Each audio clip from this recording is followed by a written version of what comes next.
Rajesh file हाथ में लेकर उसके पन्ने पलटने लगा, पर क्या लिखा था उसे कुछ समझ ही नहीं आ रहा था। तभी वहाँ के सीनियर डॉक्टर आए और वो राजेश को बहुत अच्छे से जानते थे। राजेश शिमला का एक बहुत बड़ा बिजनेसमैन था। उसकी कई लोग काफ़ी रिस्पेक्ट करते थे और उसे जानते भी थे, और रियल में नेचर वगैरह में भी लोग बहुत अच्छे थे। तो हर कोई व्यक्ति इनसे बहुत अच्छे से बात करता था, और साथ ही एक बहुत जाने माने एक सीनियर रिटायर्ड इंस्पेक्टर भी थे। इसीलिए हॉस्पिटल वाले उन्हें विशेष रूप से हेल्प कर रहे थे। डॉक्टर साहब उसे फाइल में पढ़कर बताने लगे। उन्होंने कहा, देखिए मिस्टर राजेश, रात के करीब 3 बजे इन लोगों को हमारे पास लाया गया था। हमने इनके बारे में जब डिटेल जानने की कोशिश की तो आपकी गाड़ी रामपुर के आसपास कोई जंगल था, वहाँ पर मिली थी। ये गाड़ी कोई पेड़ के आसपास काफ़ी जंगली एरिया था, वहाँ पर मिली थी। यह बात सुनकर राजेश समझ गया कि ये शायद वही नीम का पेड़ था जहाँ उसके भैया भाभी का एक्सीडेंट हुआ होगा। उसके बाद राजेश को वो लोग कुछ फ़ोटोज़ बताने लगे। उन्होंने कहा कि हमें जब यहाँ पर वो लाए गए थे, उसके बाद जिस इंस्पेक्टर साहब ने उनकी पिक्चर्स ली थी, वो पिक्चर्स भी यहाँ सबमिट कराई थी, और वो पिक्चर दिखाने लगे। रात काफ़ी थी, अंधेरा था, वो पेड़ तो कहीं से कहीं तक दिख नहीं रहा था, पर राजेश उस लोकेशन को और हर चीज़ को अच्छी तरह से ट्रेस कर समझ गया कि ये वही जगह है जहाँ वो नीम का पेड़ है। यानी वो समझ गया कि उसके भैया भाभी का एक्सीडेंट उस नीम के पेड़ की जगह हुआ था। उसके बाद राजेश ने कहा कि अच्छा, जो गाड़ी साथ में आई थी, तो ये देखकर भी उन्होंने बताया, जी हाँ, उसको भी हमने ठीक करने के लिए भेज दिया था, उसका भी रिकॉर्ड हमारे पास है। और उन्होंने एक स्लिप पर एड्रेस लिख कर दिया कि यह है वो गैराज जिस गैराज में आपकी गाड़ी रिपेयर होने के लिए दी गई थी। राजेश ने कहा, थैंक यू सो मच, आपने मेरी बहुत बड़ी प्रॉब्लम का सॉल्व कर दिया है। अब राजेश और इंस्पेक्टर साहब उस हॉस्पिटल से बाहर निकले। राजेश ने हाथ जोड़कर इंस्पेक्टर साहब से कहा, मैं आपका कैसे एहसान मानूं, आज आपने मेरी बहुत बड़ी गुत्थी को सुलझा दिया है, बहुत बड़ी प्रॉब्लम सॉल्व की है। अब बस मुझे उस गाड़ी का पता करना है जिस गाड़ी में एक्सीडेंट हुआ था। उस गाड़ी के उस गैराज में राजेश अकेला ही गया। इंस्पेक्टर साहब अपने घर जा चुके थे। गैराज में जाने के बाद उस गैराज में उस तारीखों का पता लगाया गया। उस गैराज का जो मालिक था वो बहुत ही खड़ूस टाइप का था। वो राजेश की बात सुनने को और उसकी हेल्प करने को तैयार ही नहीं हो रहा था। राजेश ने हर तरीके से उन्हें समझाने की कोशिश की। उसके बाद राजेश ने कहा, देखिए, आपको जो रकम चाहिए मैं आपको मुँह मांगी रकम देने को तैयार हूँ।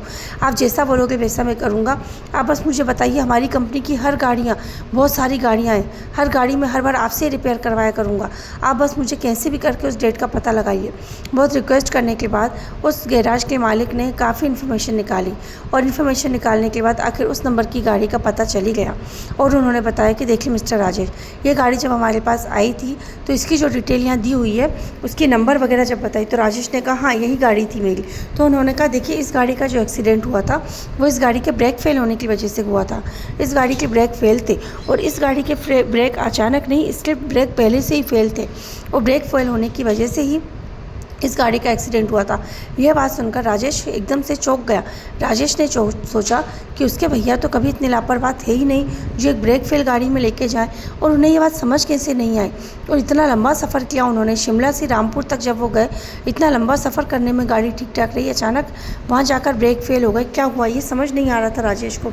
उसके बाद राजेश को एक बात ध्यान आई कि उसके भैया कहीं भी जाते थे तो गाड़ी को उनके स्पेशल शोरूम जहाँ से उन्होंने गाड़ी ली थी, वहीं वो एक बार गाड़ी को सर्विसिंग के लिए भेजते थे, और वो सर्विस सेंटर वाले प्रॉपर बताते थे कि गाड़ी में कोई प्रॉब्लम है कि नहीं। तो राजेश ने सोचा, अब मैं वहाँ कॉल करता हूँ, हो सकता है वहाँ से मुझे कोई इन्फॉर्मेशन मिल जाए कि गाड़ी के ब्रेक पहले से ही फेल थे या बाद में फेल हुए। यह सब जानकर हो सकता है मुझे पता चले। पर एक बात तो आज साफ़ हो चुकी थी कि उसे ये पता चल गया था कि गाड़ी का एक्सीडेंट हुआ कहाँ था, और दूसरी बात यह कि गाड़ी का एक्सीडेंट ब्रेक फेल की वजह से हुआ था, उसके भैया की गलती की वजह से नहीं। ये बात कहीं ना कहीं राजेश को तसल्ली भी दे रही थी और उसे परेशान भी कर रही थी।